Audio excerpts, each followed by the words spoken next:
So in regards to burial assistance, they look at the assets left by the veteran and the assets of the family, but it is not far-fetched that someone who was not income qualified in life, that they would be able to get some assistance in burial costs and even connecting them to resources like on the federal VA side. There's also employment assistance. I am sorry. I am going to reset. I'm stumbling over my words because I'm probably moving so too fast. So we're going to slow down just a little bit. Next slide, please. So the eligibility for Chapter 115 is specific to individuals that meet the federal criteria as veteran. The Massachusetts Department of Veteran Services, we serve anyone as long as they've had 1 day of service to the country.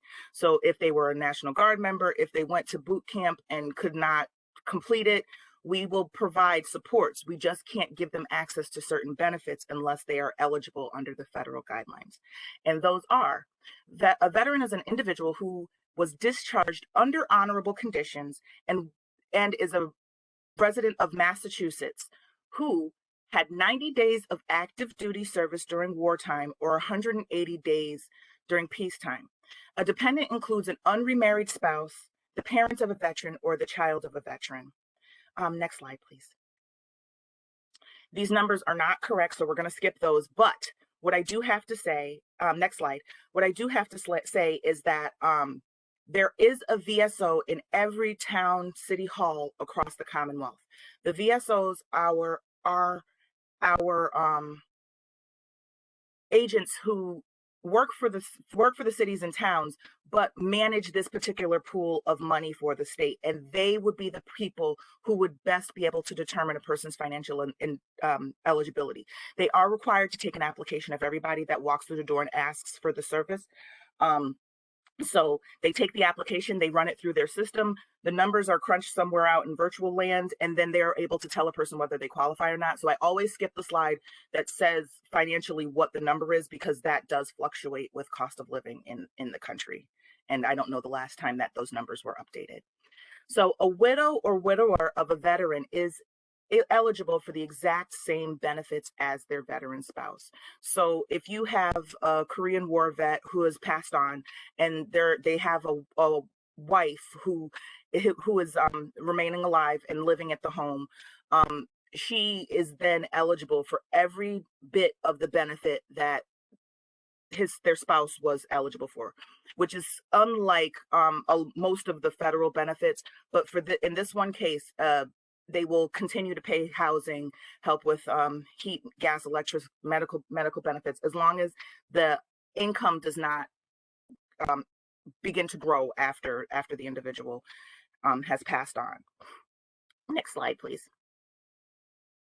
Contact your local city or town director of veteran services, because I believe I only said VSO, which is veteran service officer. So it would be the director of veteran services or the veteran services officer for each city and town. And there is one located there. You might not find that person at their desk 24/7. Larger municipalities have full staffs with multiple people working in an office. For the smaller towns and cities, they might have one person who covers multiple towns or cities.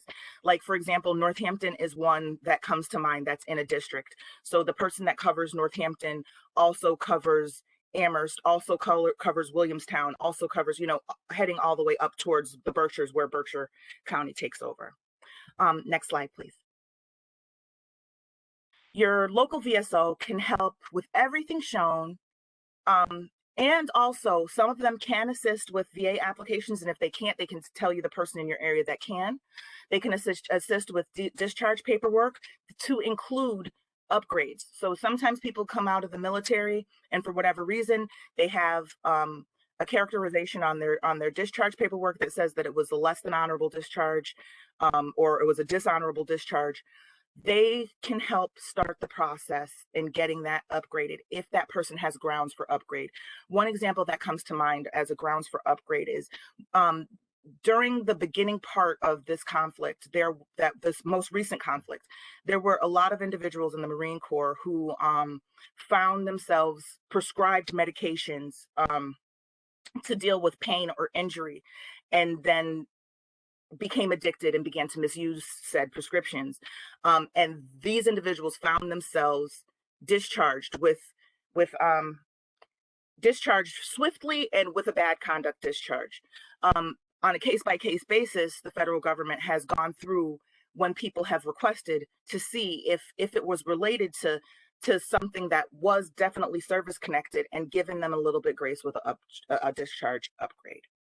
The property tax assistance, excise tax assistant, any veteran who is service connected disabled from the VA, say like myself, for example, I have bad knees and a bad back. When I got out, I went to the VA, they evaluated me, they looked at my service medical records, and they determined that I'm 80% disabled to VA standards. So with my letter stating that I am disabled, I can go into town hall. I believe that you have to be at a higher end in order to get this. But if, say, they're 100% disabled vet, they will give a property tax abatement, which they can renew annually with their documentation proving that they're eligible for this, as well as excise tax assistance. Annuities. So, hold on, I saw something come through. I want to address it before you get too far. Can you clarify, did you say that parents of a veteran are eligible for benefits? Okay, so for parents, and I did just gloss over that. Thank you for drawing me back to that statement, because I think it requires a clarification.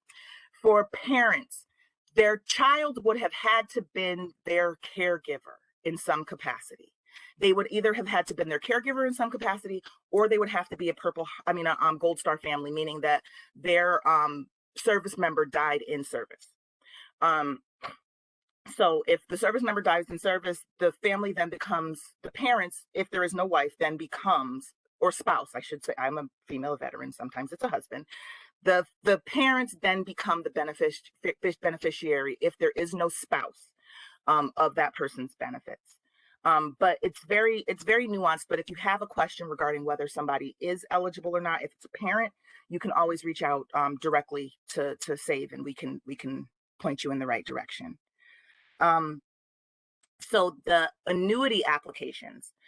Annuities are offered to 100% service-connected veterans here in the state of Massachusetts, meaning that they are receiving from the state $1,000 of extra payment twice a year, just by virtue of them being 100% disabled.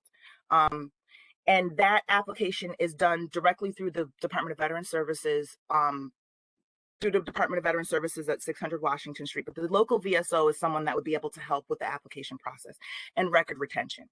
So if you find a veteran who might say, or family member who might say, well, I did serve, I can't get my hands on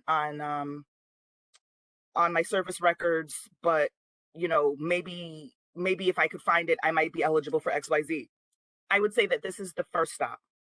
Most of us who are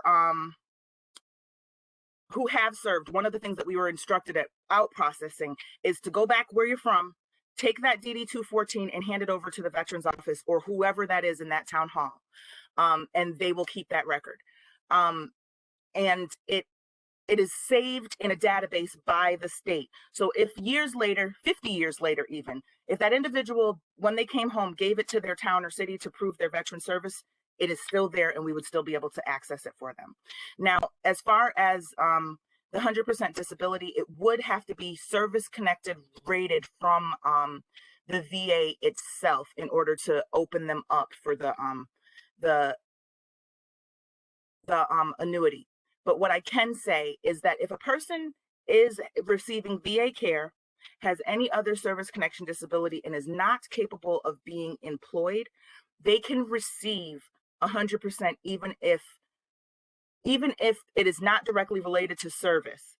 There is a process by which they can apply for a service connection that will cover them above the amount of the service related disability.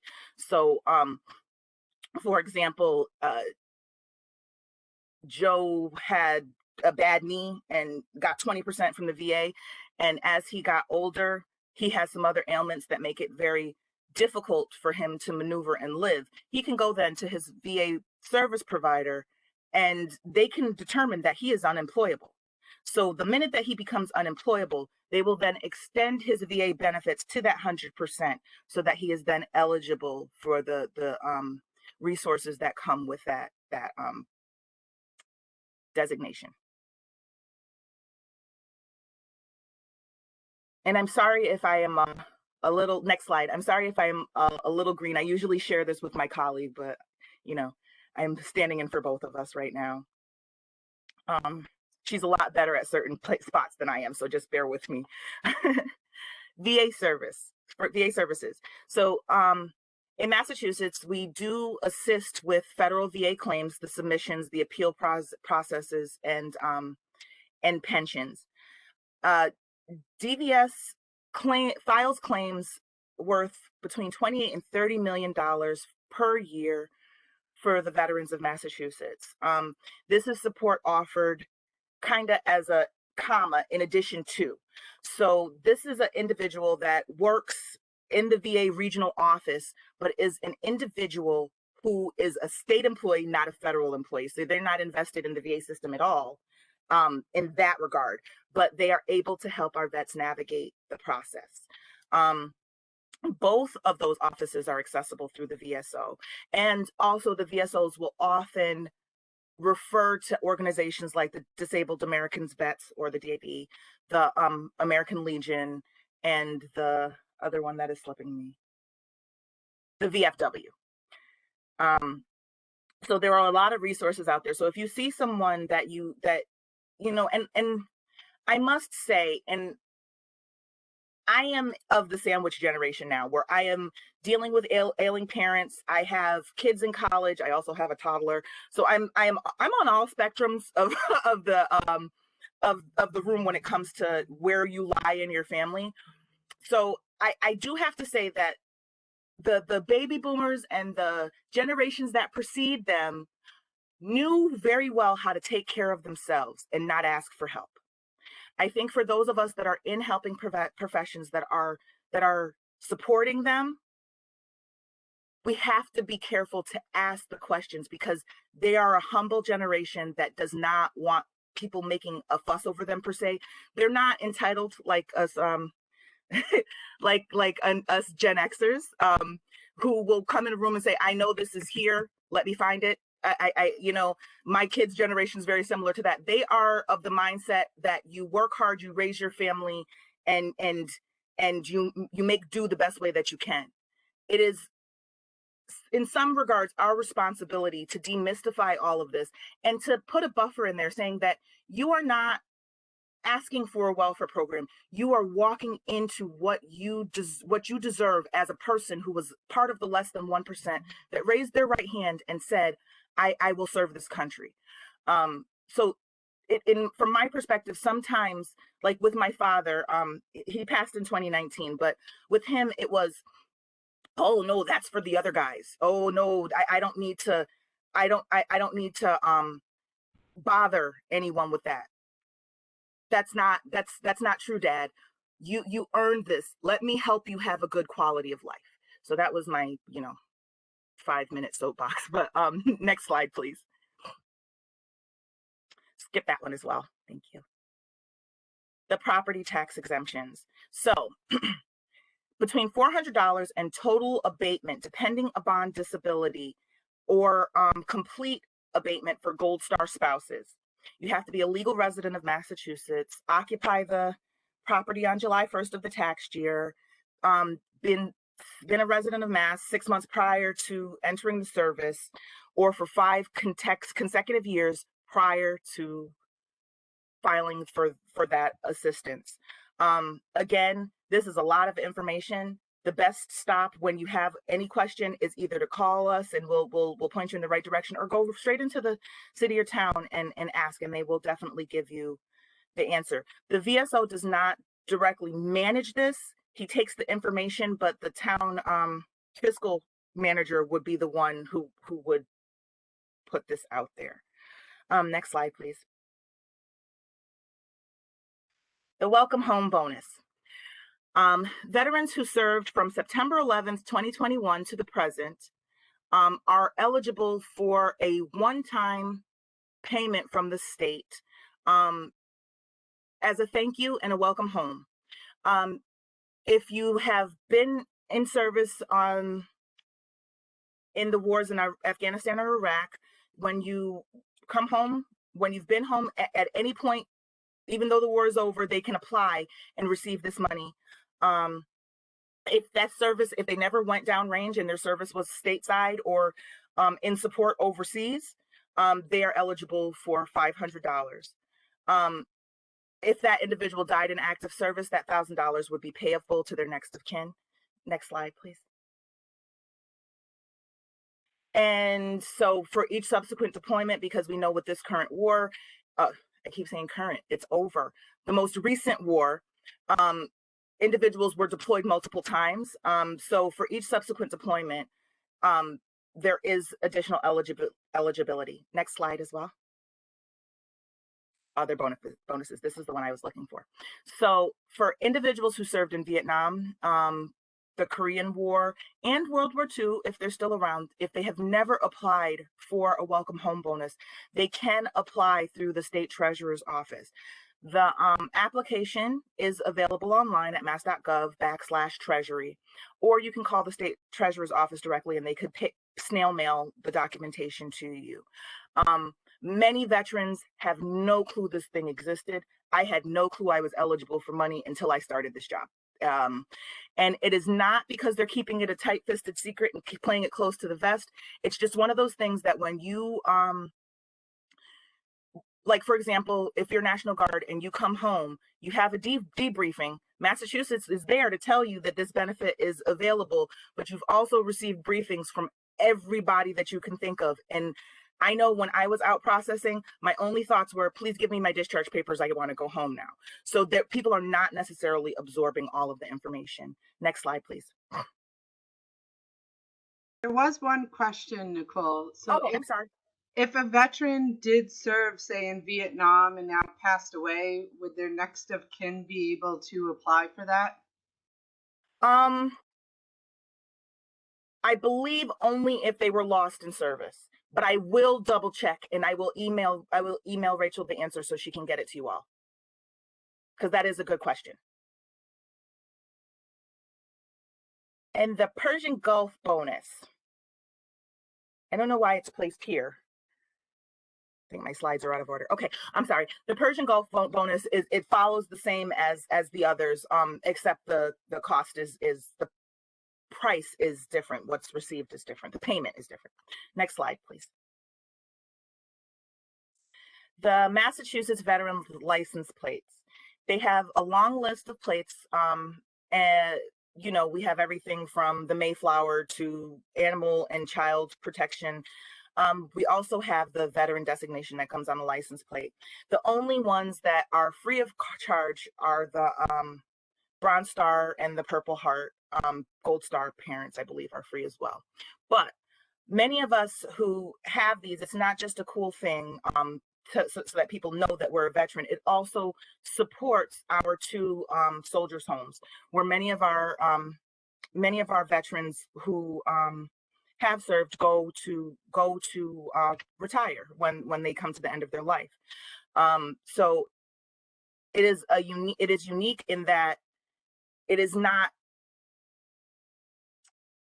not dictated by anything other than the number of us vets that choose to do it, but it does go to a good cause.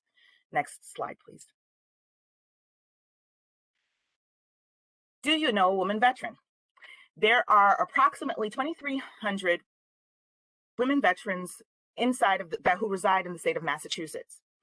Right now, they're roughly about 17 to 20% of the active duty population, and nationwide they comprise about 7.5% of the veteran population. Next slide. The Women's Veterans Network keeps a database of all of those identified women veterans, not just to communicate with them, but also to let them know that there is outreach and support specific to the needs of women veterans, a direct assistance and referral program. There is a collaborative steering committee that puts on some very exciting programming for women veterans and highlighting women veterans throughout the years. There's the Deborah Sampson Award, which is the Woman Veteran of the Year.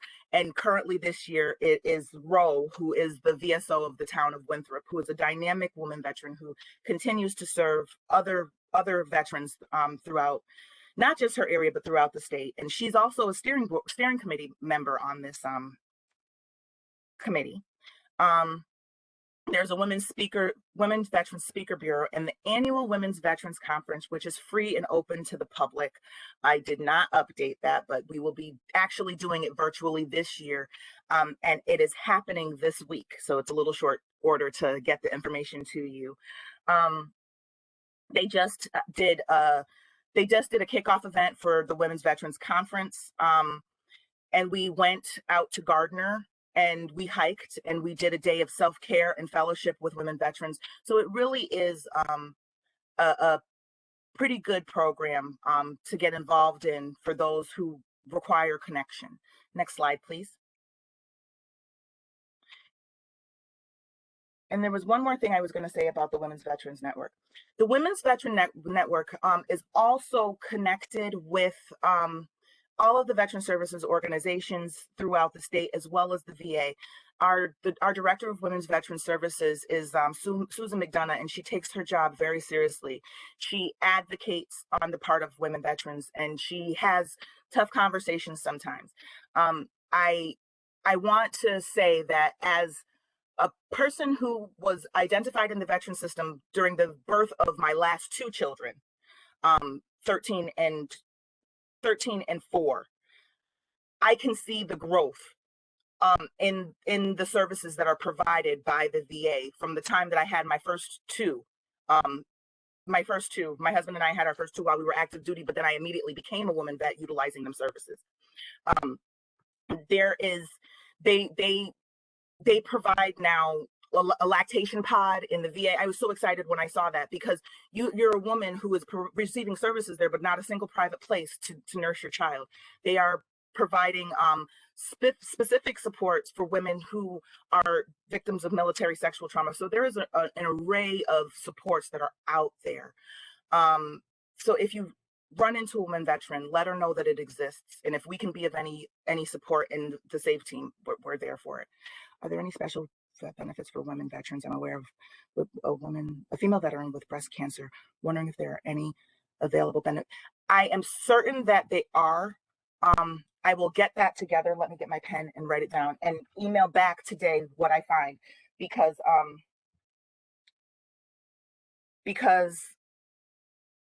I was just in a training and I am pretty sure that they said something specific about breast cancer.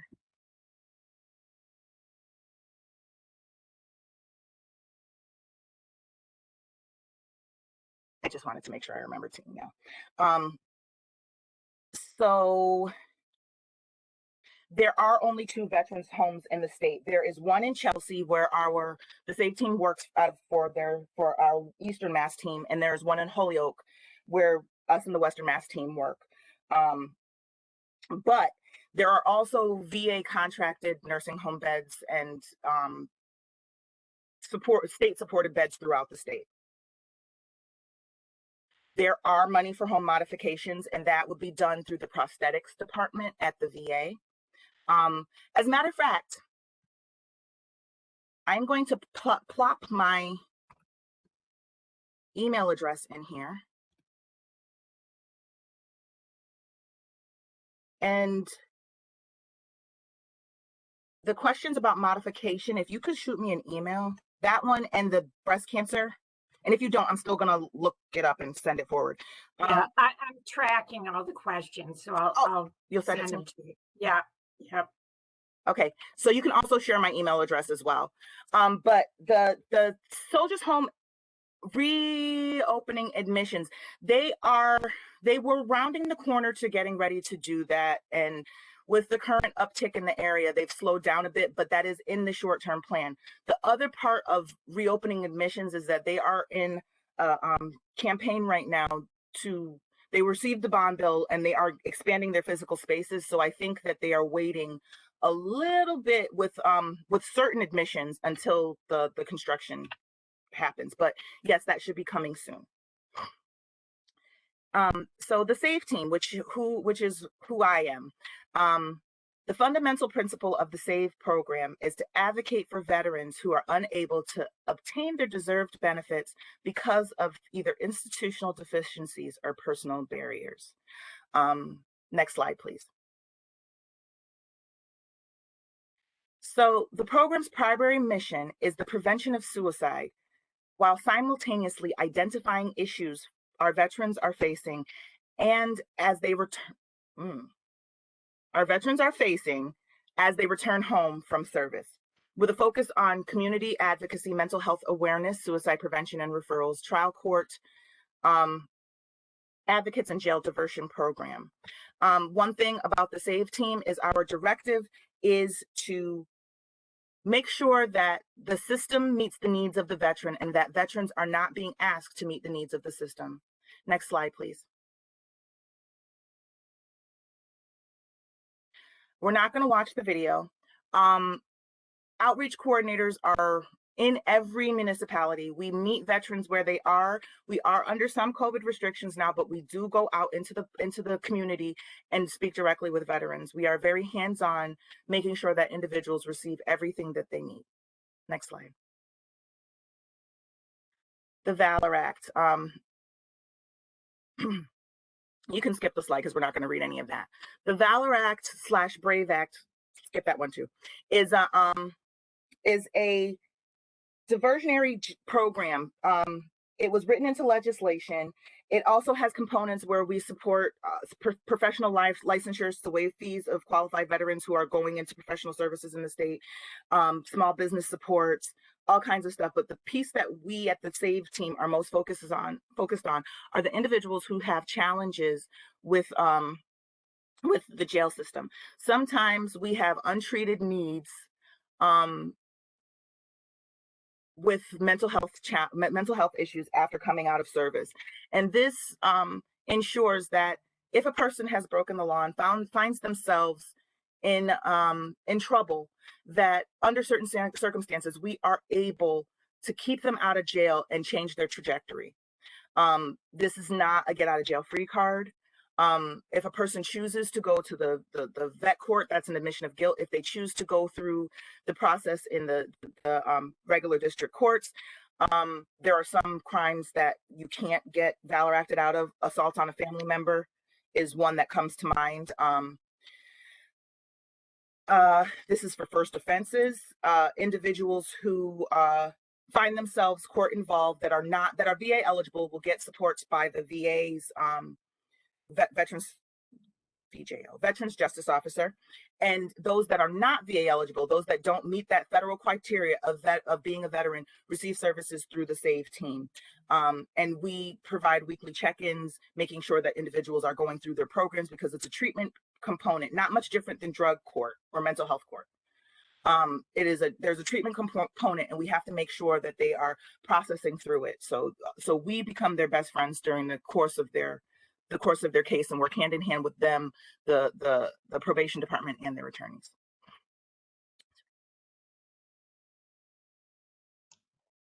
And Nicole, there was another question that came in. Did you want it now or did you want to wait? I'll take it now. Okay. I was working with a veteran that wanted to apply for the personal care attendant program. His veteran pension put him over the income limit for Mass Health Standard. Does the Veterans Department offer something similar to the personal care attendant for veterans? So the state does not, but the federal VA does. And that would be by application process. They do tend to be a little slow, but they're not as slow as they used to be. And there is a social worker whose name is slipping me, but if you call the Leeds VA, what town are you from? Well, no, never mind. Let's do this. Whatever is your closest VA facility, they have Boston. Okay, so one of either like the Brockton or JP VAs will have a social work department that will be able to walk you through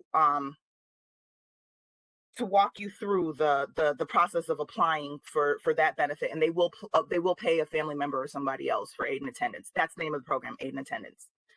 And the Valor Act is only possible for things that happen in Massachusetts, because I saw that one. However, Massachusetts was one of the first states, I believe we were the first state to have a Veterans Treatment Court, and almost every state in the union now has a Veterans Treatment Court. So if someone lives in another state and has legal trouble there, they can always tap into that resource. Next slide, please. Next slide. Okay, so the BRAVE Act superseded the Valor Act. Next slide, it's the same exact thing. So housing. We do not provide very much in the way of direct housing support. However, we do remain a link and referral service. The State Department of Veteran Services supports 10 homeless centers, 14 outreach centers, pays for grant per diem beds to make sure that if a veteran comes, they have a place in places that are sometimes full. We provide professional and peer counseling as far as benefits, linkage to community services, and we will help a person through the process of finding permanent housing. Oftentimes, if they qualify, we will get them into the HUD-VASH program through the VA. Next slide. Mass Hire. There is a one-stop career center in every section of Mass. It's not in every community. Every community does not have like a drop-in center, but a close by community should.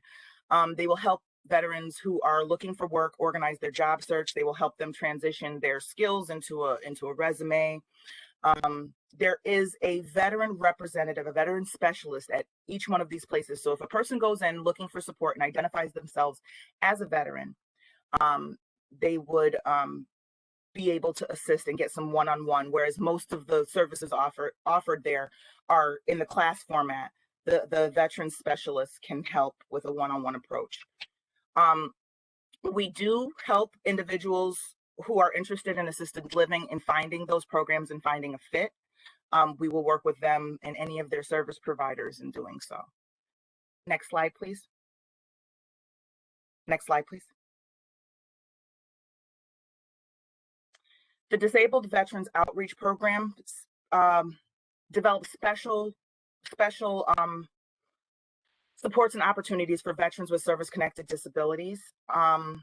They help with training opportunities, even referring people through referring people back to the VA side in getting voc rehab and other supports. So it is also important that people identify themselves as a disabled veteran when requesting services for employment or employment retraining or reemployment, because retraining is also an option. Next slide, please. Next slide, please. And all that slide really says is that we are, that whole portion that Massachusetts offered is through federal funding. Next slide, please.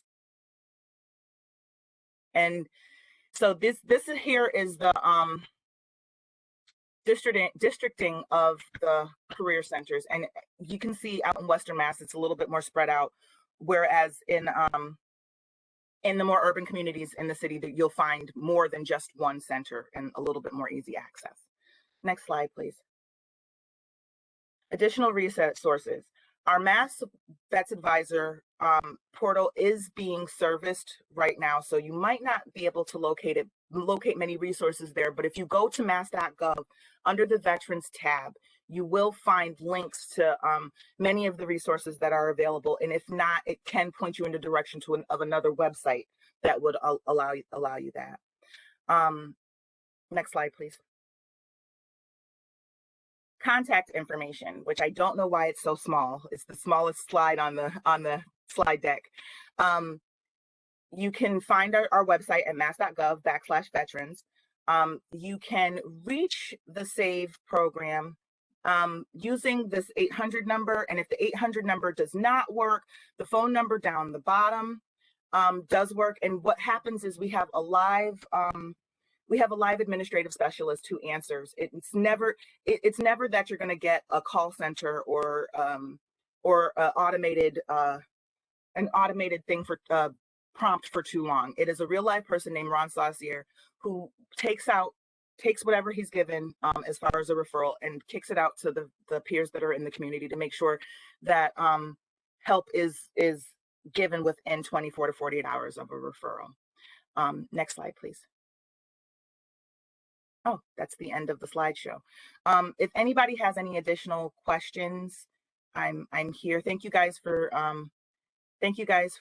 your attention and engagement during this. I know these Zoom, I've been in 1,000,001 Zoom trainings and meetings during this time period, and I know they're not so easy. So thank you for taking the time for doing what you do. Nicole, I had a question for you. As part of the SAVE team, what kinds of challenges are you seeing since the pandemic? I mean, the veterans, what are the needs? Have they changed? Have your approach changed, or the needs changed, or since you're working with this very challenging group already? Our approach has changed, and we're evolving back into a more hands-on approach as the world opens up. I got to tell you, it has been a tough almost 2 years, because as you guys know, you guys are pretty hands-on with the clients that you serve. When you don't get to have that in-person contact, it can create a space in between you and the people that you're serving that is difficult to traverse. So especially those clients that were especially high risk, our suicidal clients, those individuals with substance use disorder, it was really hard keeping track of them. So I have some colleagues who got on their feet, and we had coffee hour. And though it wasn't the one-on-one check-in where I was making sure that you've done and you've dotted your I's and crossed your T's and done all the things that you're supposed to, we played bingo.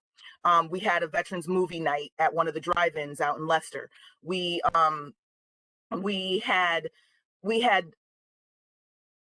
did I mention bingo? Because during our Zoom times, we had Zoom bingo. We had we had Zoom fellowships. Like, we would get together and on Zoom, and if the topic of the day was one thing, we would sit and not just talk about those things, but have some interactive time where vets themselves could bring a skill forward.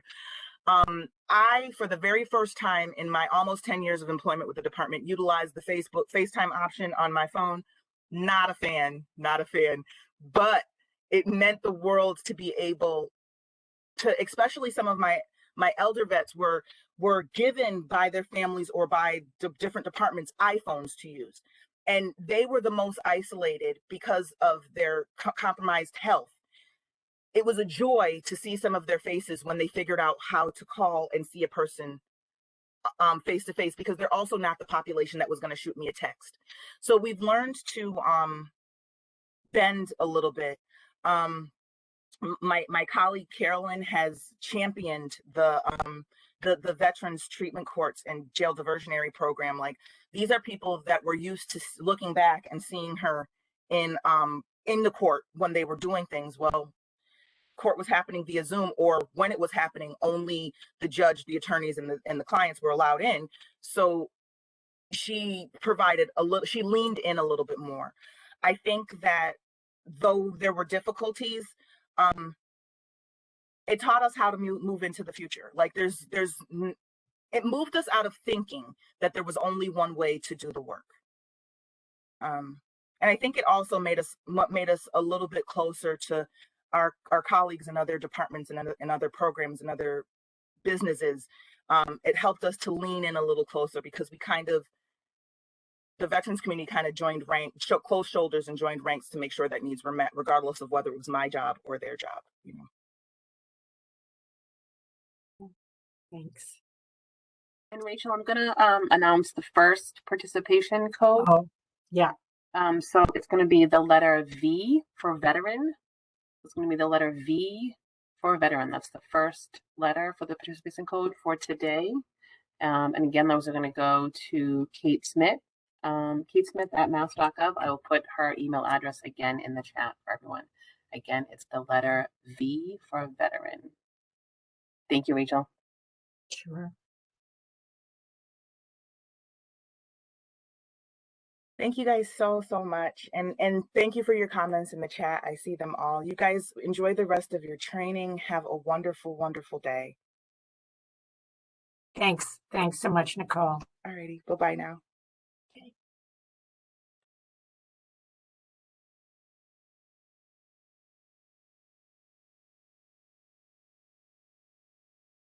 Okay, so we will see you back here a little before 10:45.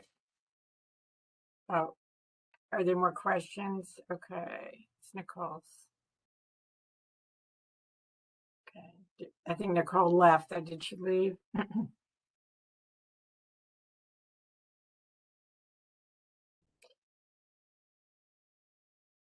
So is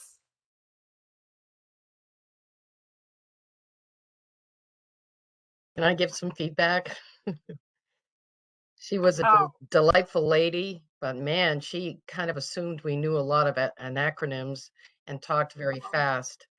Okay, that's so, good to know. Yeah. Because some of those slides she went through so quickly, I was trying to write down some of it and it was gone. So, Okay. you know, maybe her cohort would have gone a little slower, but Slower. you know She's how pretty fast we are too, is actually. she's But very yeah, fast talker. We are the same in our social service, you know, areas, I'm sure, because we're used to abbreviating everything. But when you're talking to a crew that doesn't necessarily have veterans all the time and services, yeah, that's an excellent point. it was a little fast. Yeah, a little fast, which she recognized and she tried to slow down a bit. Yeah. But yeah, I Very think, nice lady. yeah, absolutely. But also the acronyms, yeah, that's an excellent point, and we'll share that with her so she'll be aware. Thank you, Paula. Yep. Yeah. Okay, so we will see you back here a little to be ready to go at 10:45. Okay.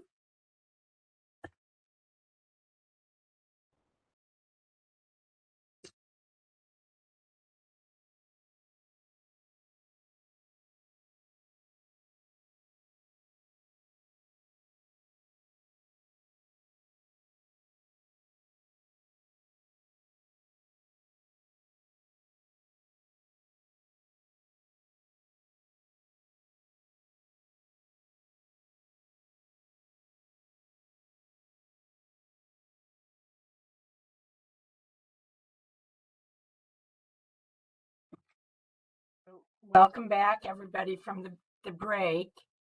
And our next speaker is here. And I think, Karen, were you going to introduce Devin? Sure.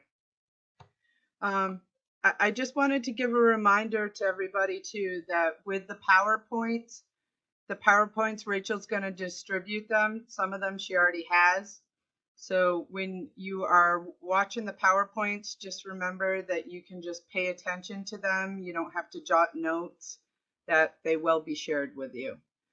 So next. That's a good point. I'll just add that you should have received all the ones for today and the ones for tomorrow will be sent out later today or in the early morning. So if you did not receive them, let us know. Thanks, Karen. No problem. Thank you, Rachel. So next, we are very lucky to have Devin Garon here, who is the Assistant Director of the Home and Community Programs from Executive Office of Elder Affairs. He is going to speak to us about the home care program, and he has a wealth of knowledge, and we are very excited. So without further ado, Devin, I will turn it over to you. Good morning. Just confirm you can hear me? Yes. All right, great. Thank you very much for the introduction, Karen. So in reference to the PowerPoint that I will be presenting is very information dense and has a lot of information, but it really in working on it and designing it, meant it to be as sort of a reference for all of you so that you will have it moving forward. I do also want to mention that Shannon Philbrick from my team is also here, so she can help fill in any gaps. So let me just pull up the PowerPoint. And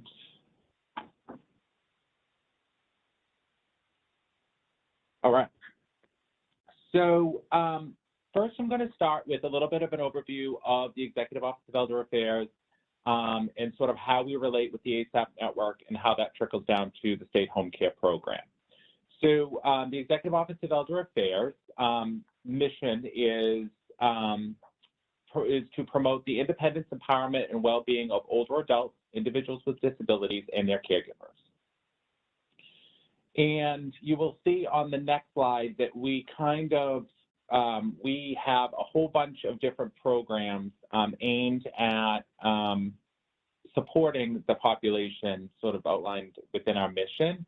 So we have things from assisted living, certification and ombudsman, to the home care program, to nutrition Title III program, Karen's program, the ADRCs, options counseling, family caregiver support, information and referral, and then we also work very closely with the Office of Long-Term Services and Supports at Mass Health, which we'll go into in a minute, a little bit more specific about who falls under that umbrella. So the home care team within Elder Affairs is made up of 8 people, small but mighty, under the direction of Lynn Bidler, who's not able to join us today, but she is the Director of Home and Community-Based Programs.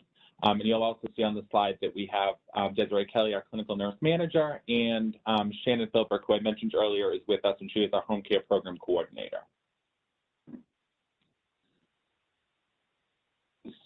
The home care program is administered by what is known as ASAPs, or the Aging Service Access Points, and I'm sure that there's many employees of ASAPs that are on the call today.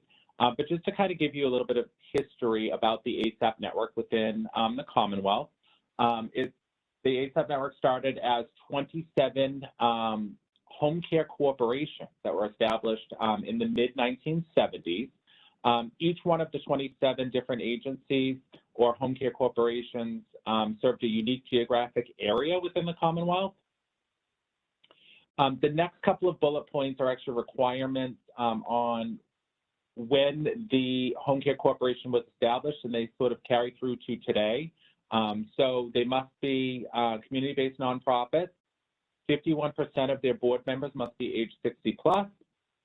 In 1997, there was sort of a law that was passed, Law 19A, which established the home care corporations as Aging Service Access Points. That is sort of when the rebranding occurred, was in the late 90s. In 2010, Executive Office of Elder Affairs engaged in a request for responses process that designated each one of the 27 agencies to be an ASAP. Over the last several years, we have had some mergers, and at this point, we have 25 unique ASAPs, each covering a unique geographic area within the Commonwealth. The ASAPs are in statute and do have statutory responsibilities, things such as information and referral, nutrition or home delivered meals, clinical assessment and eligibility, which we'll kind of go into in a minute. That is specific to ASAP nurses and clinical screening and clinical approvals that are done for Mass Health Services. ASAP responsibility continued are case management and service coordination, authorization and purchase of services, which you'll see through the home care program, and then also protective services. And there is 19 protective services. So each ASAP is not a protective service agency, but there is coverage throughout the entire Commonwealth.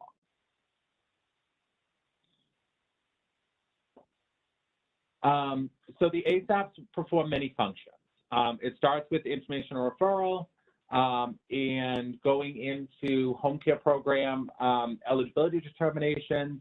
They assist with, and all of you will assist with, transitions from facility to community, or from one community setting to another.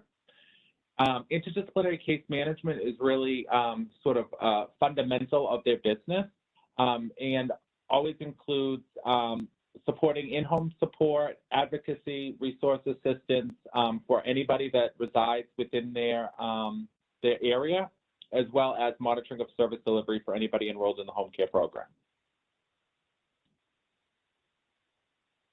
So as I sort of touched upon a few minutes ago regarding clinical assessment and eligibility, so the ASAPs have a role within Mass Health Services to conduct what's called clinical assessment and eligibility, or CAE screenings. And these are specific Mass Health screenings that are conducted by the ASAP nurses to determine if somebody is eligible for Mass Health payment of certain services. And you'll see sort of in the top half of the slide, they do the clinical approvals for payment of adult day health to Mass Health members.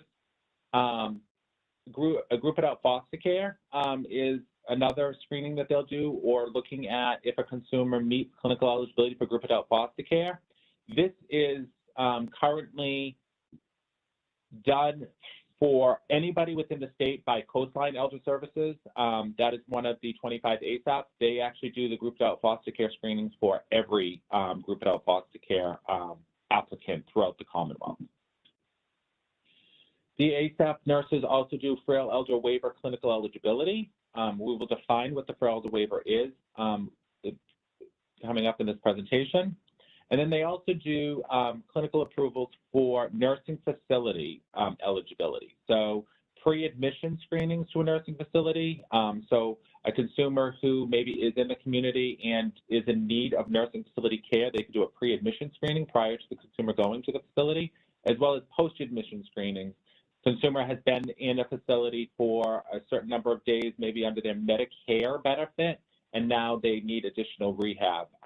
The ASAP nurses would do the clinical approvals for Mass Health payment for any additional care that the consumer needed within the facility.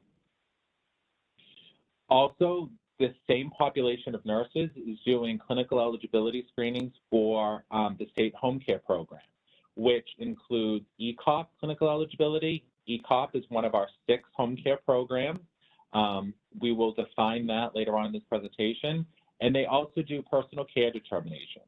So any consumer that needs assistance with personal care services, so bathing, dressing, toileting, through the home care program, the ASAP nurse will determine what level of care that consumer needs assistance with. And that varies from a PC level, which is more queuing and maybe guiding the consumer, up to a home health aide, which is more really physical assist with the consumer in getting those personal care chores done.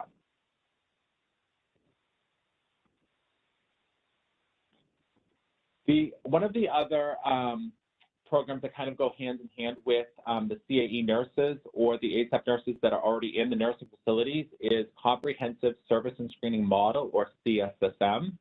This is a program for Mass Health members and applicants who are residing in a nursing facility.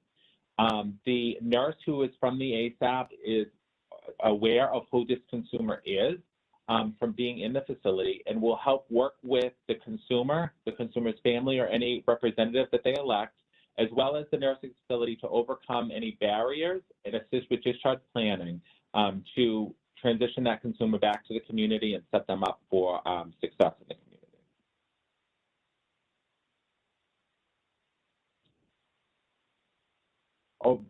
So before I get into the home care program, I just want to make sure that there's no questions in the chat, which doesn't look like there is. Okay. So let me go into the home care program specifically that is sort of provided by each one of the 27 ASAPs under our sort of regulation and guidance. So the home care program eligibility is the same, and these first couple of slides is really going to outline that for you. I want you to think about the home care program as an umbrella with 6 unique programs underneath it. The eligibility that I'm talking about in this slide and the next couple of slides is really to get that consumer under that umbrella to make them eligible for the state home care program from the broader view. So we have eligibility requirements based on age, residence, Income is not an eligibility requirement, but it is important to note that income will determine the consumer's contribution to the state home care program, to any services that they receive through the state home care program. Functional impairment level, or FIL, is an eligibility requirement, as well as we have exceptions to all of these in instances where the consumer maybe is at risk. So starting with the age eligibility requirement for the state home care program. So a consumer or an applicant for the state home care program must be age 60 or over, or under age 60 with a documented diagnosis of Alzheimer's or a related disorder. So it is important to note that consumers under age 60, so maybe if they're 50 and they have an Alzheimer's diagnosis, they would meet the age requirement for the state home care program. The residence requirement is that the applicant must be a resident of Massachusetts and not living in an institutional setting or assisted living residence. So consumers who live in a nursing facility or a certain certified group homes or in assisted living would not be eligible for the state home care program just based on where they reside. When referring to income, consumers, depending on their income amounts and their mass health status, can be eligible or can be responsible to pay towards the cost of the services that they receive through the state home care program. So every year we engage in a sort of review of the cost sharing scales based on the cost of living adjustment that is put into place through the federal government and Social Security benefits. Any consumer, so the next couple of bullets are specific to calendar year 2021. They will change into calendar year 2022, but just so that you have sort of an idea for the rest of this year. Any consumer who, individual consumer whose annual income is below $13,015 would not be responsible for a cost share, but could make a voluntary donation as part of their services if they were able to. The next sort of bucket of consumers that would be eligible for, or that would be responsible for cost share for their home care services is based on income and a sliding scale. So we have sort of co-payments that start as low as $10 a month up to $141 a month for individuals, and $18 a month up to $152 a month for couples. And each one of these co-payment amounts transition over to their income amount. So there is sort of, and this is all public information, and it is on mass.gov if you would like some additional information on that. We also have two specific programs that are what are called our over income programs. So they're specific to respite over income and home care over income.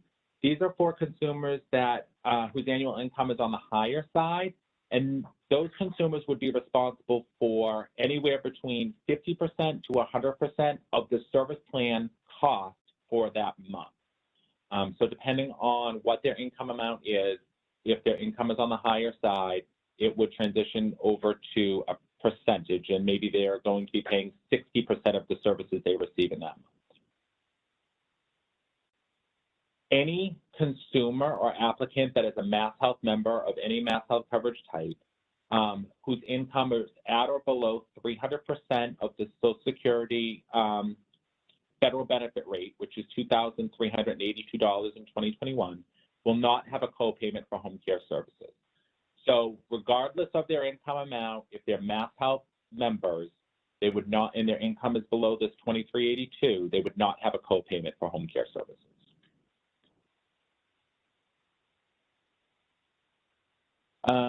Moving on to the next slide. Karen, are we going to wait for questions till the end, because I did see some pop up, or should I answer them now?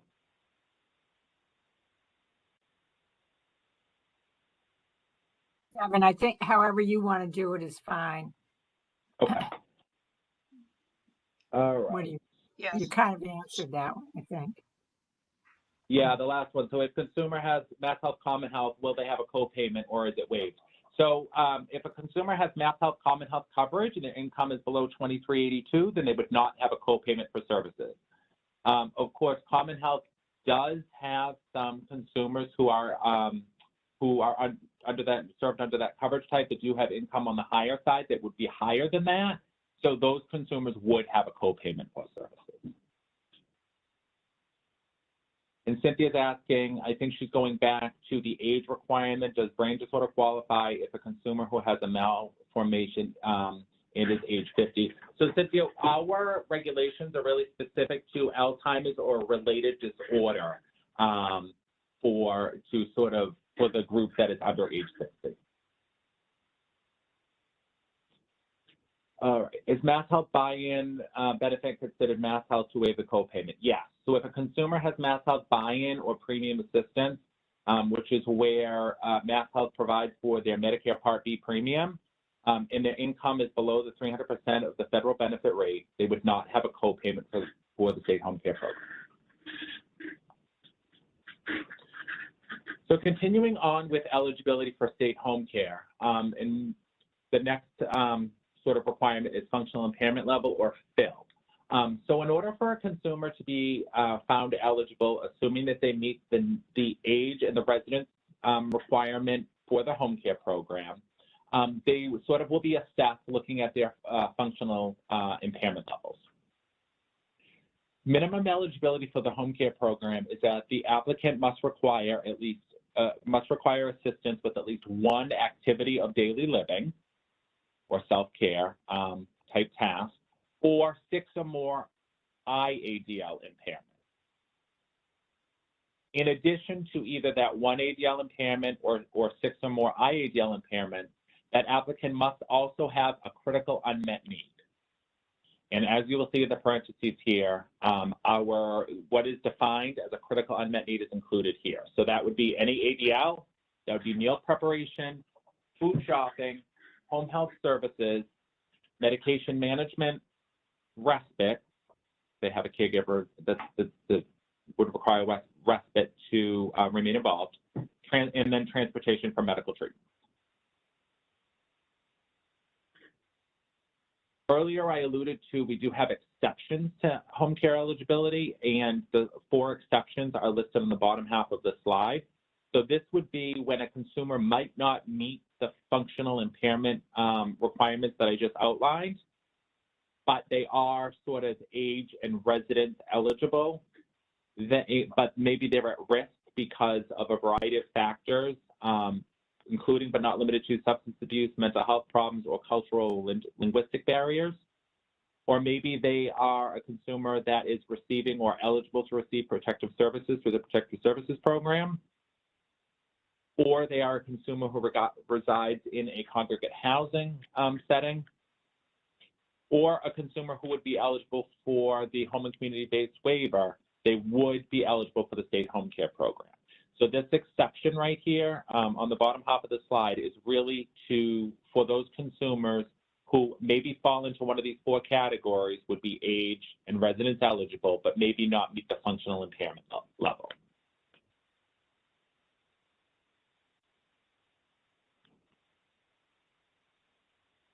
So as I said, the home care program is sort of, think about it as an umbrella. We have sort of under this umbrella are the 6 programs that we sort of administer through the home care program. We have home care basic non-waiver. We have home care over income, respite over income, enhanced community options, home care basic waiver, and community choices. Home care basic waiver and community choices, I just want to flag for everybody, those are specific to frail elder waiver enrolled consumers. Okay, the other 4 programs are strictly state funded. So the eligibility that I just talked about is for any applicant to be able to kind of get under this umbrella, and then they will be put in whatever program would meet their needs. And we're going to sort of go through each program specifically right now. So starting with the home care basic program. So this would be the home care basic non-waiver program. This is a program for elders who would meet the home care program eligibility that I just outlined, would require assistance with either ADLs or IADLs, and the average cost of their service plan would be somewhere in the neighborhood of $326 a month. And I did put the regulation here where those costs sort of live, or what sort of dictates the cost for this care plan. So this, one could surmise would be our sort of entry-level program, right? So these are the consumers who, it usually translates to about 3 to 4 hours of service a week, would be served under this program.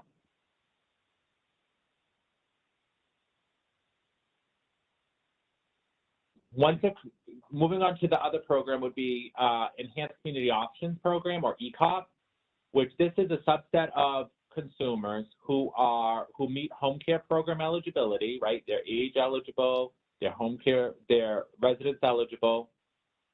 The distinction with this program is that this program is state funded, but it is to serve consumers who have increased needs. So a typical service plan for this program would be somewhere up in the neighborhood of 6, 7, 8 hours a week. So these are going to be consumers that need more assistance in their home to maintain their health and safety. This specific program is for consumers who are not Mass Health eligible, but the consumer must meet clinical eligibility for nursing facility services, according to Mass Health regulations.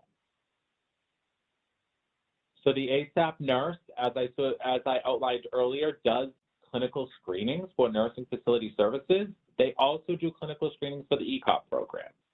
So the nurse will assess this consumer to determine if the consumer is clinically eligible for nursing facility services, and if they are found to be eligible and they meet home care program eligibility requirements, they could be enrolled in this program as long as their service plan, the monthly cost of their service plan, is a minimum of $571 a month. Just want to pause because I did see a question come in. Yeah, Devin, it says, Can can a consumer hire their own homemaker, which I do believe you get to the self-directed option. So that'll be coming up soon. So hold on to that question because we will answer that soon. So continuing on with our state-funded programs would be our 2 over-income programs. So sort of as I talked about, really what defines a consumer being eligible for the over-income program would really be their income amount, right? Their income is, and it's sort of 3/4 of the way down on this slide, they have an annual income over $29,241 for an individual, or $41,374 for a couple. And they would have to be willing to pay a percentage of the services that they receive in the month. So the distinction between these 2 programs is caregiver involvement.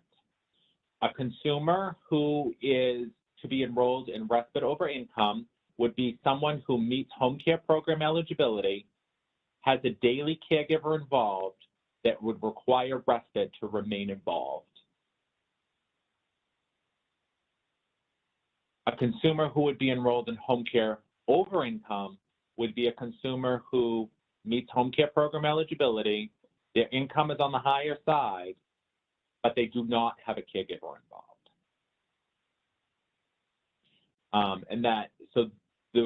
These consumers sort of, with the exception of Common Health, would not be Mass Health eligible just by sheer fact of their income. It's just too high.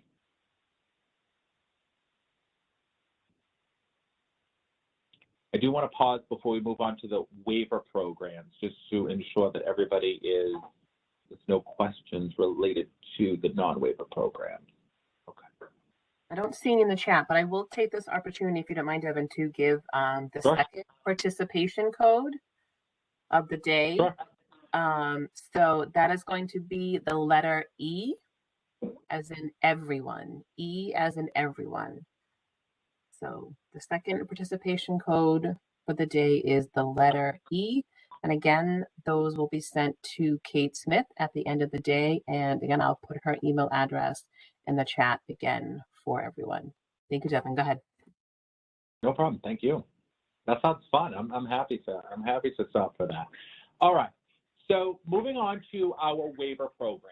So as I alluded to earlier, our waiver programs under the state home care program are specific to the frail elder waiver, which is one of 10 home and community-based waivers that we offer or we operate within the Commonwealth under the Mass Health and Executive Office of Health and Human Services umbrella. So the first program that we have under the frail elder waiver would be the Home Care Basic Waiver Program, which is a program designed to serve consumers who are home care program eligible. They have they're Mass Health Standard eligible, or they have Mass Health Standard. They're in need of a waiver service, which is a finite list of services that are approved by CMS, or Centers for Medicaid and Medicare Services. And the consumer meets clinical eligibility for nursing facility services. So that clinical eligibility is conducted by the ASAP nurses, and what they're basically assessing the consumer for is if the consumer does not have services in the community, would they be eligible for nursing facility care, or would they have to go into a nursing facility to maintain health and safety? And sort of in the parentheses here is actually the citation for the regulations, which outline specifically what the nursing facility service requirement is. A consumer who is enrolled in Home Care Basic Waiver would have a monthly service plan cost of $571 or less. So they would be enrolled in the waiver, probably have 3 to 4 hours a week of service through the Home Care Basic Waiver program. And maybe the rest of their needs, because they're pretty frail, because they meet nursing facility eligibility, they would receive services through the Mass Health State Plan. And further along in this presentation, we kind of get into what the Mass Health State Plan services are, but this, to give you an example now, would be maybe a consumer that goes to an adult day health 6 days a week. And then they have sort of 4 hours of service through this program when they're not at adult day health. Moving on to our second waiver program, this is the Choices program. This program is designed to serve any consumer who is home care program eligible, so age, resident, and fill eligible. They meet clinical eligibility criteria for nursing facility services as determined by the ASAP nurse. They are Mass Health Standard eligible, or they have Mass Health Standard. They're in need of receiving a waiver program service monthly. And the minimum service plan cost for this program would be $571. There is no limit to this program. So Choices is the program that the sky is the limit. If the assessment would support a consumer having care throughout the day, every day, 7 days a week, and that's what's needed, that could be provided through this program. There is no cap as far as the number of hours or the number of services that would be provided through Choices. This is really designed for the frailest of the frail.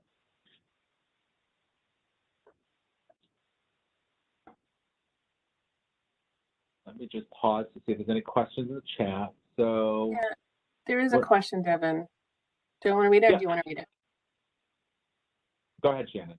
What is the monthly cap for the over-income home care program without a caregiver with a non-Mass Health consumer with a 50% cost of share, and does this program pay for nursing supervision for med management? So so for over-income, the over-income budget is aligned with Home Care Basic budget, which is $326, I think it's $326.75 a month. So that is pretty much what is provided as the guideline for the over-income program. And as far as nursing supervision for medication management, we would have to get a little bit specific about what you mean by that. Certainly, we do have medication management services within the home care program that could be provided through an over-income program. As far as a nurse going in daily to provide medications or something like that, that would be based on the consumer's assessed needs. But we have other services that might meet the needs, such as medication dispensing systems or home delivery of prepackaged medications, that sort of thing.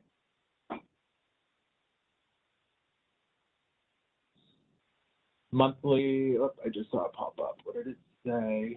Monthly nursing to be filled in a dispenser. Yeah, so that is a covered service, and we'll get into that when we get into the services in the next couple of slides. Okay, so frail elder waiver.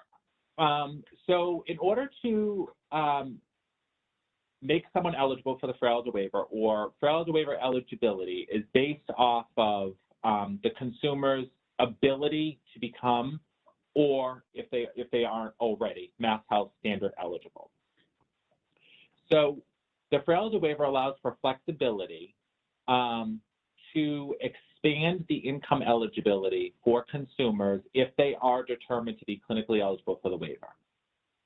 So these would be consumers that would not be eligible for Mass Health Standard on their own if they applied because their income is on the higher side. And the income limit that the frail elder waiver provides, or the expanded income eligibility limit that the frail elder waiver provides, is up to the 300% of the SSI federal benefit rate, which is $23.82 per month in 2021. So any consumer, so maybe the consumer makes, or their income is $2,300 a month in 2021. And they are determined to be clinically eligible by the ASAP nurse for the frail elder waiver. They have assets below $2,000. They could apply for the frail elder waiver, and they would probably meet income eligibility. The reason why this is important is because this opens the door for consumers whose income is higher. That example of a consumer whose income is $2,300 a month would not be eligible for Mass Health Standard if they applied in the community, because their income would be too high, they would be over income. Additionally, as of 2016, Mass Health started looking at the spousal asset of any applicant. So if you have a husband and wife, and one of them is applying for Mass Health via the frail elder waiver, they would only look at the applicant's income, but they would look at the spouse's assets. And the spouse's assets, the limit in 2021 is $130,380. This is really referring to sort of liquid assets, bank accounts, life insurance policies, that sort of stuff. It is important to note that, you know, anybody who wants to apply for Mass Health or apply for the frail elder waiver has that right. The ASAP will screen the nurse, will screen the consumer, and the financial eligibility will be assessed by Mass Health. Mass Health is the only entity that is able to determine financial eligibility for Mass Health. So how would you go about accessing the waiver for a consumer that you have?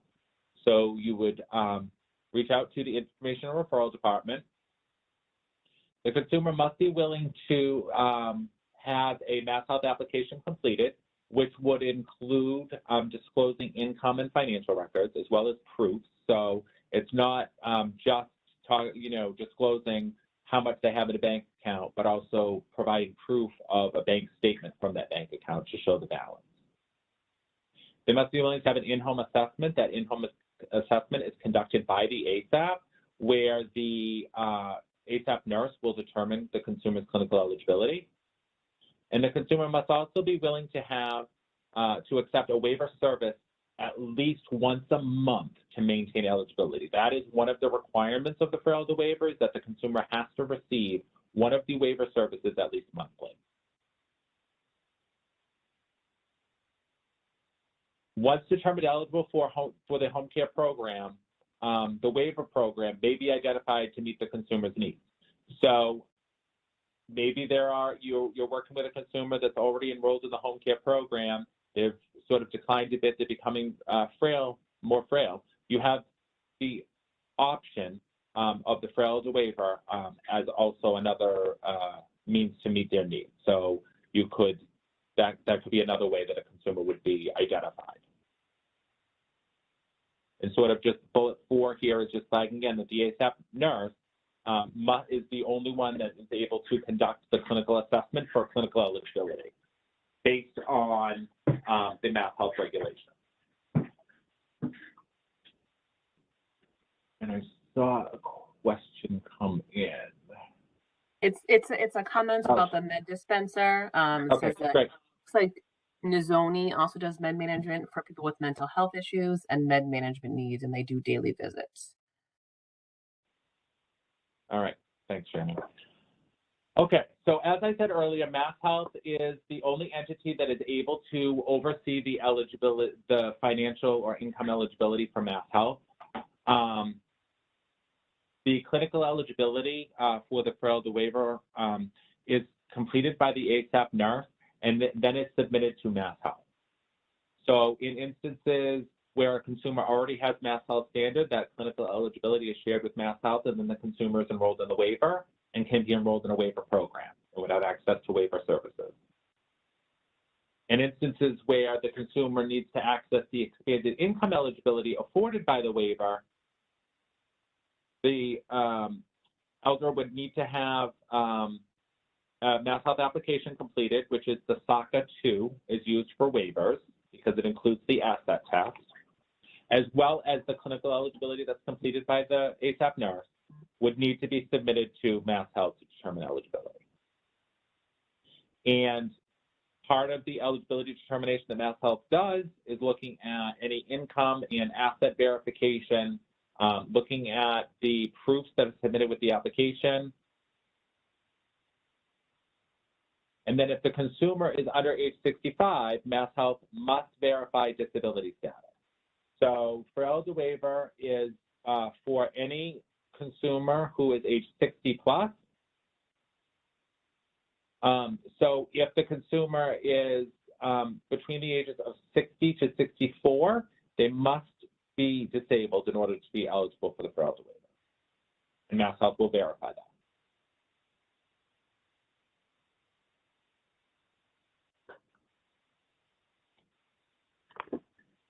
So maintaining frailty waiver eligibility. So the consumers, any consumer that is enrolled in the frailty waiver is visited and assessed a minimum of 2 times a year for an in-home assessment by case management nursing staff. And those staff are either from the ASAP, if the consumer is enrolled in the home care program, either the home care basic waiver or the choices program, or by a SCO, if the consumer elects to enroll in a SCO once eligible. Consumers must have 1 waiver service scheduled monthly in order to maintain eligibility or waiver status. A waiver consumer's clinical eligibility or their appropriateness for nursing facility services based on Mass Health regulation is assessed annually. So once a consumer is approved for clinical eligibility for the waiver by an ASAP nurse, that clinical eligibility is good for 364 days. At 365 days, they would need to have another clinical screening done. Also annually, Mass Health will send out what's called an eligibility review form, which will be a way for the Mass Health waiver consumer to provide updated income and asset information to Mass Health. That's also part of their continued eligibility or financial eligibility for Mass Health. Devin, there's a question about the clinical nursing screen. And does it certify a person under age 65 as disabled, or does a consumer have to submit a disability supplement to UMass or have been approved for SSDI? So basically, the clinical eligibility that is the clinical eligibility notice that is completed by the ASAP nurse is specific to nursing facility clinical eligibility. Disability for someone that is age 60 to 64 would need to be verified by SSI.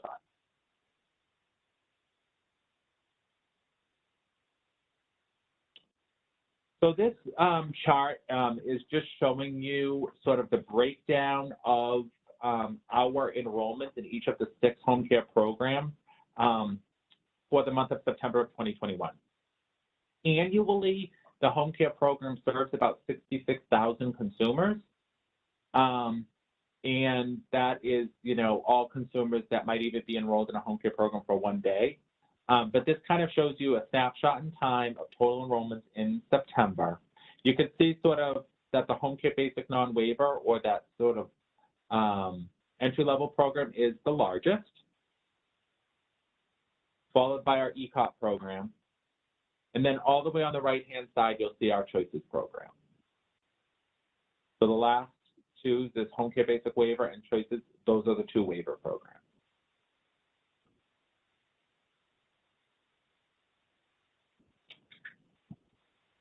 So for any consumer that's enrolled in the home care program, they receive case management through the ASAP, or the Aging Service Access Plan.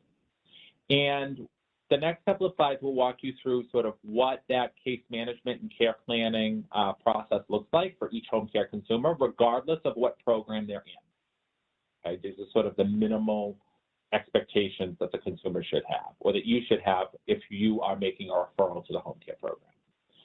So an initial on-site assessment is conducted with the consumer to determine their eligibility for the home care program, sort of to determine all of the eligibility requirements that are reviewed. An initial service plan is developed with the consumer to address any identified unmet needs that were identified through the initial on-site assessment. Every consumer, regardless of what home care program they're enrolled in, does receive an on-site assessment at least every 6 months. For those consumers that are in a higher need, or programs that provide the more frequent service, so ECOP or Choices, those consumers are actually assessed quarterly. But for all of our other programs, the minimum is every 6 months. Annually, the consumer is redetermined to be eligible for the home care program. So what they're looking at is they're reviewing that the consumer, is still meeting age, residency, fill eligibility, as well as income, to determine if the consumer's co-payment might change. And then also at the annual redetermination, the ASAP staff is reviewing the care plan or the service plan with the consumer and updating that and renewing that for at least for the next coming year.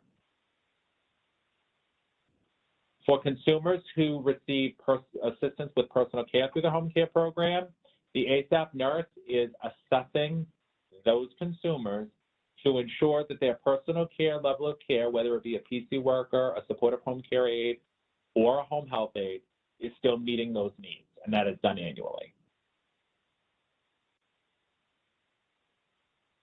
And then for consumers who are enrolled in the Frailty Waiver, a waiver program, or ECOP, their clinical eligibility for nursing facility is assessed annually as well by the ASAP nurse, because those screenings, as I stated, are only good for 364 days.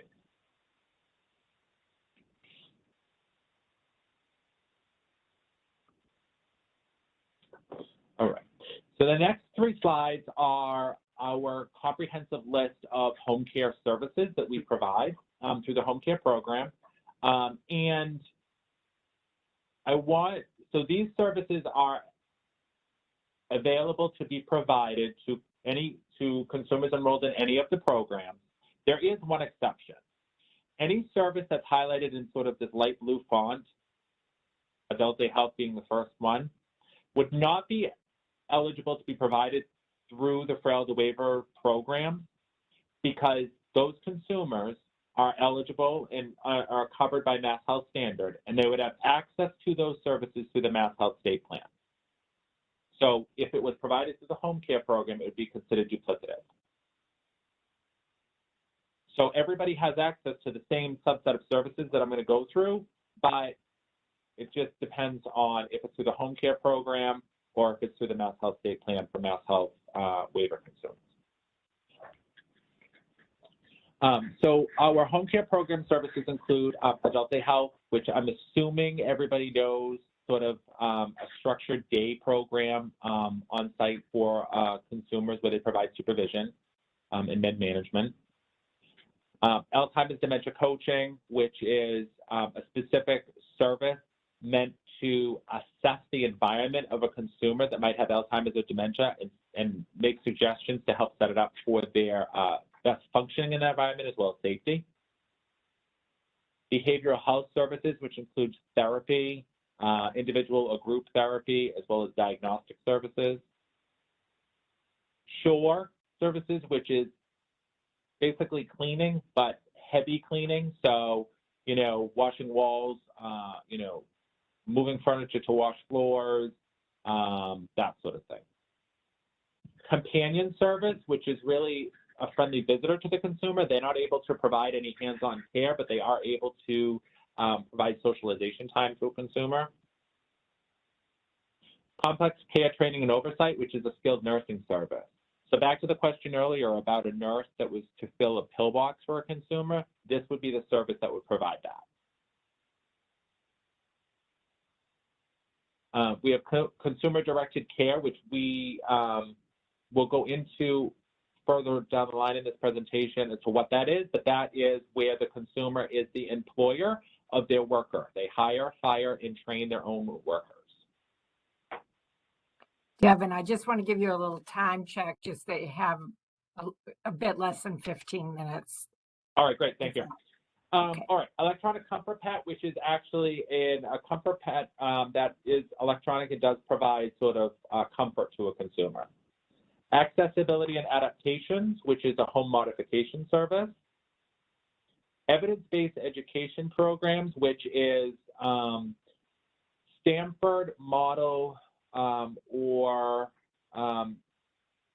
evidence-based programs such as chronic disease self-management, matter of balance for falls prevention.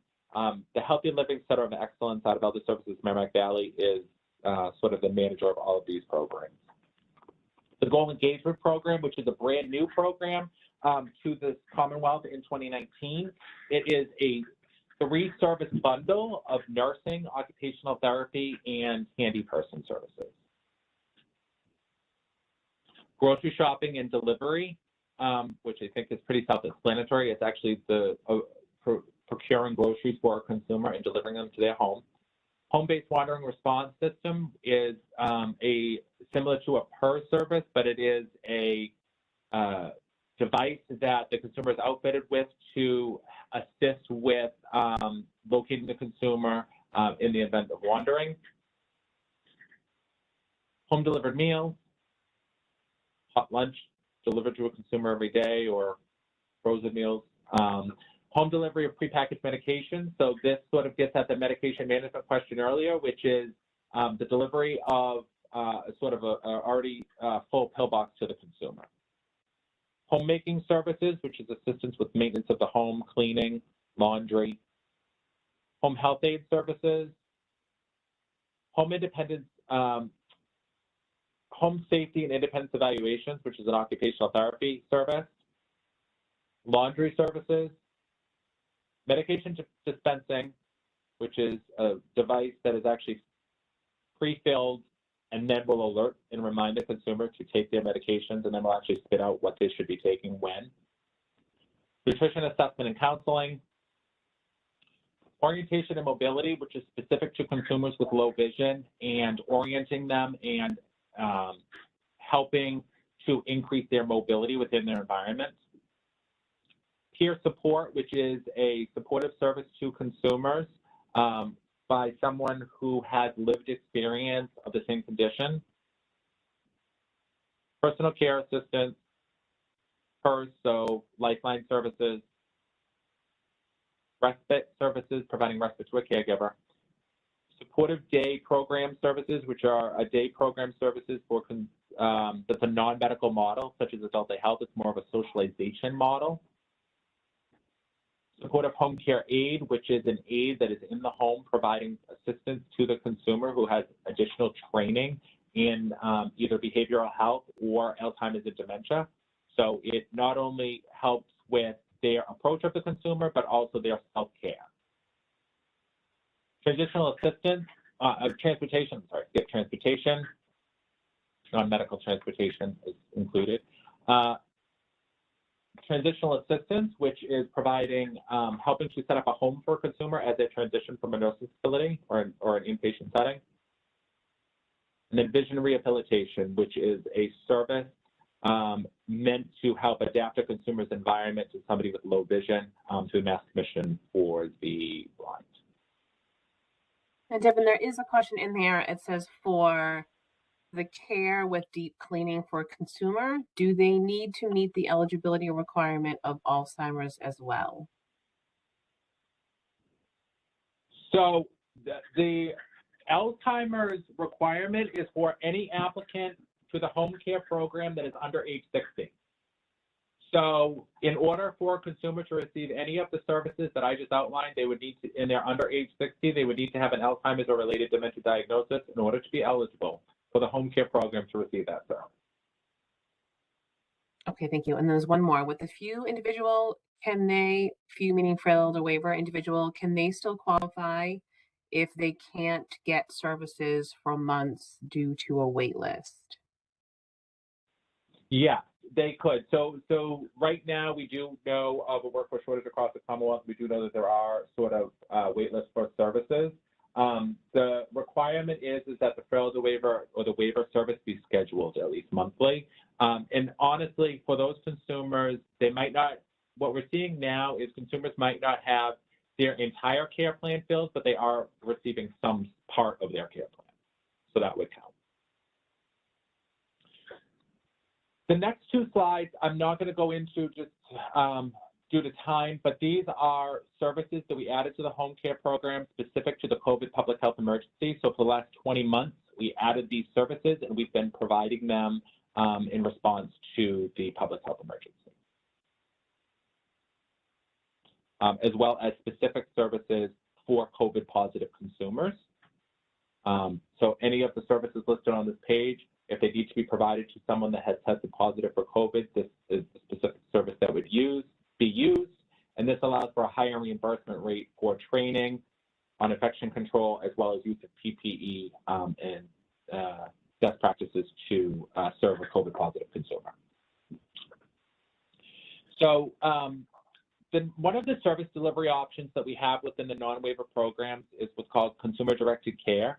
And this is where a consumer has the availability to recruit, train, and hire their own worker for assistance. The ASAP will assess the consumer and then authorize an average number of hours per week. And this service delivery option is available under the non-waiver program. And you see below the services, homemaking, personal care, home health aid, transportation, shore, and companion would be the types of services that could be provided by a CDC worker. The Veterans Independence Plus program, or VIP program, is a partnership that we have with the Veterans Administration. And this program serves veterans of any age who are at risk of nursing facility admission, and it supports family caregivers. Requirements for this program: the consumer or the applicant must receive primary care at either Bedford or Boston VA Medical Center, have a VA primary care team, meet the eligibility criteria for home and community-based services as determined by the VA. The VA must make the referral to the ASAP, and then the ASAP care advisor or care management will work with the VA and the consumer to put a VIP care plan in place. Devin, can I just interject quickly, if I may? Absolutely.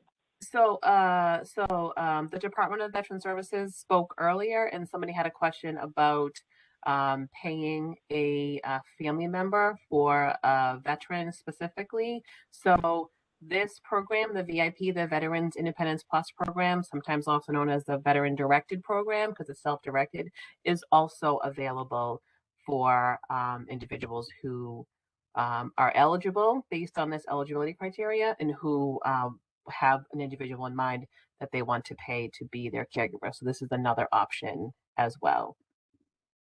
Thank you, Devin. Sure. All right.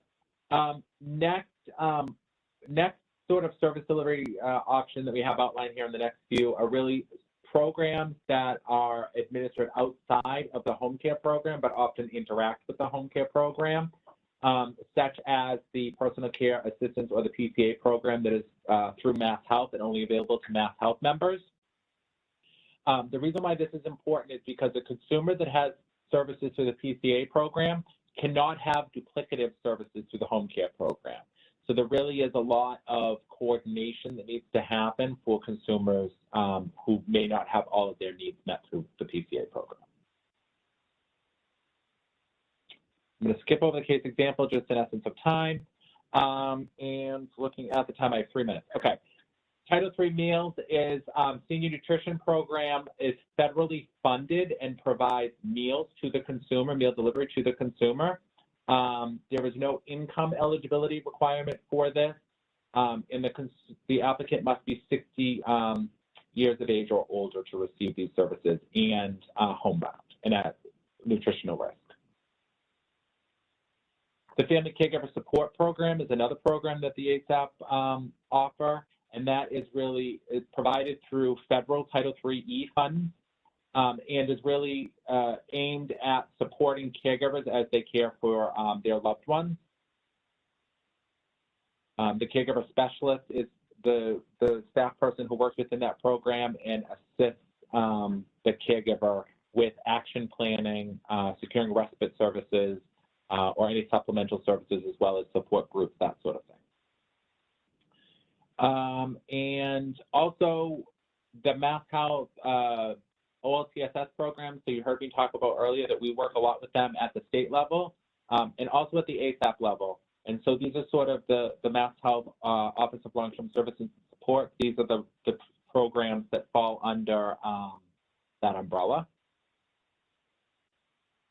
And then we also work in the home care program very closely with certified home health agencies, which are agencies that are certified by Medicare and bill Medicare to provide services to a consumer following an acute event. Those services would probably work to supplement whatever home care was providing. And if you have any consumers or any questions about the home care program, you want to make a referral, you can do so at Mass Option. I'm going to stop sharing my screen. I know I just rushed to the end of that, as I usually do every year, Rachel, right? Next year we got a flag. If we make this shorter or talk quicker, I don't know which. Yeah, or give you 15 more minutes. I think that's another option. Yeah. There's just a few All right, questions here, Devin. Yeah, there's just a few. Yeah, sure. So it was that VIP is not eligible to veterans receiving care in Western Mass. So I did respond that currently it's not available in Western Mass, but we are hearing that the VIP program is going to be expanding just due to federal legislation. So be looking for that. So we're hoping that that comes to fruition and that Western Mass will offer the program. And that is really what the barrier is there. The Western Mass VA Medical Center does not offer the VIP program. Although we here in Massachusetts with the ASAP network are able to take on VIP consumers regardless of the region.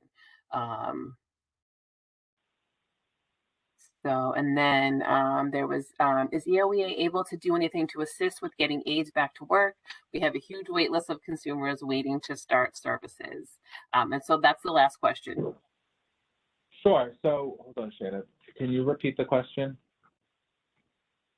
Yeah, sure. With getting, oh, I'm sorry. Okay, I found it.